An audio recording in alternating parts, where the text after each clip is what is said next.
কিয়ামতের ওই কঠিন ময়দানে 7 শ্রেণীর ব্যক্তিকে রব্বুল আলামিন তার আরশের নিচে ছায়া দিবেন।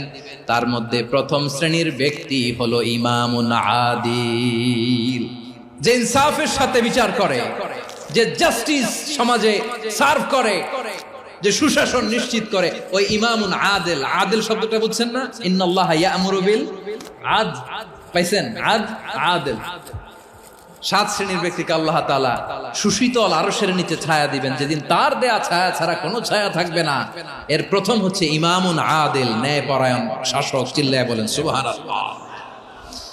আবার বিশ্বনবী বললেন, ইন্নাল মুকসিতিনা ইনদাল্লাহি আলা মানাবিরা মিন নূর আন ইয়ামিনির রহমান। কিয়ামতের দিন যারা ন্যায় পরায়ণ হিসেবে আল্লাহর সামনে দাঁড়াবে, কিয়ামতের দিন রব্বুল আলামিন তার আরশের ডান দিকে ওই ন্যায় পরায়ণ লোকদের জন্য আরশের ডান দিকে একটা নূরের